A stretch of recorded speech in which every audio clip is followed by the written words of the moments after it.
Okay, so we wanted to show you a little bit more. Some of you have asked some questions about the details, so I'm going to give you some more details on how to do your easy waste oil heater made out of a wood stove. And so just kind of follow along. We'll give you, this is probably long and boring, but if you don't want to watch it, just skip over and watch another video. All right. Kevin Rushing Services again. We're going to give you a little bit more in-depth into that easy waste oil heater made from a wood stove. We got a little bit of a diagram here. Neither one of us are making a living at doing this, so this is why this diagram looks like this. We have our oil bucket going through our needle valve. That oil now drips into, this is our T section, our 3/4 inch black pipe T. The oil comes in and it's hooked to a copper tube right here. That copper tube is going to go straight through our T into this is kind of, this section right here is our air oil mix, air/oil. Now that's because inside of that 3/4 T there is a 3/8 inch oil, or excuse me, copper oil line, and then our air is coming on the outside of that 3/4. And we're going to show you exactly what we're talking about, so don't get all freaked out because you can't see. But this is kind of a representation. We have our blower here. Blower, that's an L. We have a fan. This is just our convection fan that just kind of radiates. You saw it. You'll see that in a minute. It radiates the heat out into the room, blows it out. It's hooked to a switch right here. It's about 100, probably about 120 degree, probably about 120 degree switch that I have mounted to the back. On this blower, we actually hooked a rheostat. You can find that, just a rheostat is basically just a dimmer switch for a light. You can get it at any hardware store. We did that so we get a little more control on that blower. And so this is basically our diagram. Now this is the top view of the stove. That's our bowl, the OWL, our stainless steel bowl. This is our line coming in. Now let's get to it and we'll show you what we did. All right, here we have all the things necessary to build what I have called, and I'm sure there's a patent on it somewhere, the air delivery oil intake thingy. Okay? It's very, very critical that this is put together exactly right. Not really. What you're going to have your copper, you're going to have 3/4 inch pipe, you're going to have two 3/4 inch flanges, you're going to have a 3/4 inch T, you're going to have yourself a reducer that goes 3/8 by the 3/4. And then this 3/8 fitting then will fit into our reducer and this copper, for this copper pipe. Okay? Now follow me over here to the bench. Now this is going to take some work here.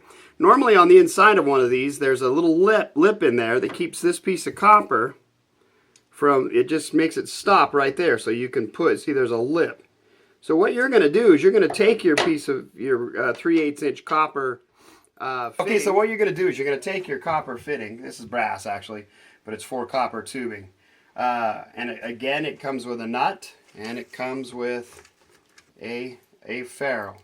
Set those aside for right now, but you're going to want to get rid of that ridge in there. So you just take a 3/8 inch drill bit. You put it in there, you turn it on, and you drill this thing out. Okay? Get rid of that lip in there. And just kind of move it around a little bit. You don't want to destroy it, but move it a little bit. Get that all smoothed out, and then you're okay, done. So what you're going to do is you're going to take your copper line, you're going to put the nut on there, and then you're going to take the ferrule and put the ferrule on there, and then you're going to insert your 3/8 inch copper line into the 3/8 inch brass fitting, and it's going to go, see how it's going to go all the way through now. So you can push this through as far as you need, and we're not going to tighten anything up yet because we still have to make some adjustments. This will be, you're going to tighten this down, one of the last things that you do. Alright, and then you take this fitting. Okay, so follow me over here to the table. So now you've got your 3/8 inch reducer by 3/4 inch. You're going to stick that together. Now listen, you don't need to have Teflon tape and pipe dope or anything on it because it just doesn't matter. If you lose a little bit of air, who cares? There's not going to be any restriction here really, so you don't have to worry about losing air, and your oil line's going to be tight by the time we're done. So anyway, so now you've got the first part of our drip system. Okay, now you take your copper, you add it to this like that, get it as tight as you feel like you need to. I'm going to just do everything finger tight right now. Again, this fitting is not tight. We're going to run that through. And then what we're going to do, you have your drip feed. The oil is going to go in. It's going to go into the stove. You're going to add a little bit of pipe to it.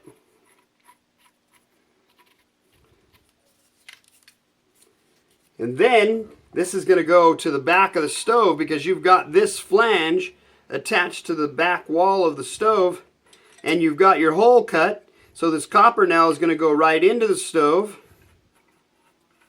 You could even get a shorter piece. It doesn't have to be this long. You could get just a 3/8 inch close black pipe fitting and get this up close. Depends on wherever you want. You know how much room you've got behind your stove. And so this will be then attached to the back of your stove. And so if you pretended that this was a stove right here, now you're going to have to take your copper and you're going to have to move it to where it's going in far enough to go into the bowl. Alright, so just work things and spin that in and get it going there.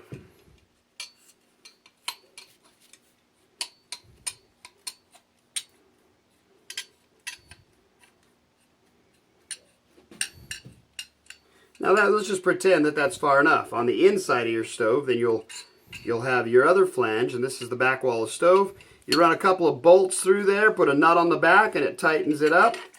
And now you've got your oil feed. So you would pretend that you're going to have to work with this a little bit. On the inside of the stove, you're going to attach. This is the line that's actually inside of the stove, and it's going to go into the bowl.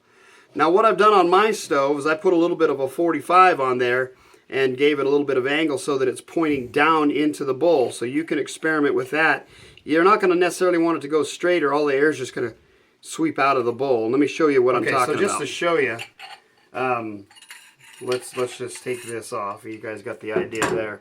If your air is blowing in there, it's straight angle. Obviously, the air is going to hit it and you're not going to get spin. So you're going to want some kind of an angle. That's why I put a 45 on there.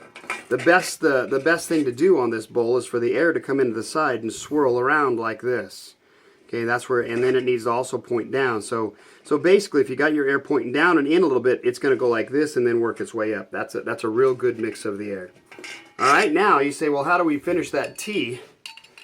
Let's pretend that we have it. Our oil drip is out here. You may have to trim that off to get it to be right tucked inside, very closely inside this pipe. But you can experiment. Again, we have not tightened this down, so we still have room to move this. All right. So for the air, you get yourself one of these copper fittings. It's an adapter that goes from 3/4 inch national pipe thread, and it's just goes to the 3/4 inch tubing. I just cut a little piece off, stuck it in there. It's not soldered or anything. Just stuck it in there for that 3/4 inch black radiator hose to attach to, and it's just going to screw in right here. It's going to screw in right there, and my black hose is going to connect there. So you see what's going on here. We've got a mixing chamber, kind of, not really a mixing chamber, but the air is going to be on the outside of the tea, going through the pipe, blowing out here, and my oil is on the inside, keeping this cool. You don't have to clean it as often. The air is going on the outside of that, and voila! This is the rushing oil air delivery system. Okay, so once again, we're going to give you a rundown on everything. We've got a quick disconnect here. The oil, it just makes it easier to get the bucket down, fill it up with oil. Then you've got it's a brass fitting that has a barb on it, so you can attach the tag onto. I made a little makeshift gauge. It shows me how much oil's in the bucket. Goes to a T, comes down into the needle valve. The needle valve, you can see this is about, I'm going to show you a normal amount of flow when I'm running the stove. Just a little bit of a drip, probably about that much, and that's plenty. So the Tygon tubing, goes to the valve. We've got tube fittings here. Goes from 3/8 copper. The Tygon tubing is fitting over the copper. Goes down to a 1/4. This is 1/4 tubing here. It goes down into a 1/4 inch needle valve. Another 1/4 inch fitting that is attached to the needle valve. Tygon tubing simply slips over the nut. It's not fastened down because it's not going to go anywhere. and then it drips down into the line here. I could have done it. Goes right there. Get this out of the way. What we have here is we have the rheostat. I have applied a just regular light switch dimmer, a light dimmer on here with an on-off switch. I can turn on. That's all wired to the blower that's inside. The blower, again, just a Coleman blower tossed into the box. Let me see if I can get a... So it's just a regular Coleman blower inside. I got the wires going to it. The switch is hooked into it. The cardboard, the insulation is just for sound. We have cardboard to just keep the insulation from closing in on the, you know, so the fan can continue to get air, and it's not going to be messed up by the, you know, being covered by the insulation. On the other end of this blower, I can't show you because I can't. That black hose is just attached. I just taped it up to the discharge of that blower. It's going down through the floor, and it's in just a regular file box, nothing fancy, bolted to the back of the stove. And I'll put that back in here in a minute. Coming off of a 6-inch. This is a single-walled 6 to a 4-inch adapter. This is 4-inch double-walled pellet stove pipe. Goes all the way up and out. Okay, and that all just kind of locks together very nicely so that it won't come apart.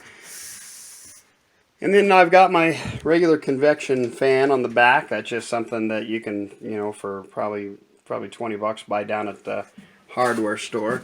I've attached a special little feature to it to see if I can squeeze in there and show you. On the back of this, I've attached to that blower, you can see my RT set up too, where the oil comes in and goes straight through. Then and it's my dog in the background. T with and then you can see how that hose is attached and all of that we already showed you. But this switch is about a 100-degree switch, not attached directly to the stove. It's got about an inch between that switch and the stove, but it's attached to the outer shell of the stove, and it turns my convection blower on once the stove gets hot enough. So there's that. That's kind of a high-techy thing. Don't need it, but I got it. All right, we're just giving you a bird's eye view of what's going on inside the stove. You see my drip line right there. Inside the air line with a 45-degree angle on it, 3/4 inch pipe with the flange on the inside. Then on the other side, you've also got the other flange and the other setup that we just showed. All right, Kevin Rushing Services. That's how I did the stove. Piece of cake. Blind dog in the dark can do it. So okay, I'm back again. I just wanted to add a disclaimer to this stove. Don't run it. Don't leave it unattended. There are several things that you can do to it, and maybe one of the next videos that I give you will actually show you some ways to make this safe. Don't know that I'd ever really put it in my house. I guess I could if the world were coming to an end, but otherwise there's several things that you want to... If this thing, the blower stops for some reason, guess what? You're going to have oil and an emergency. You're going to be fire trucks, people screaming, the neighbor's cat's going to be dead. It's not going to be pretty. I would not leave this stove unattended for more than 33.9 seconds. That is my disclaimer. Don't leave this stove unattended. But man, if you're there, it'll keep you warm. Talk to you later. Rushing Services. Bye-bye. Me again.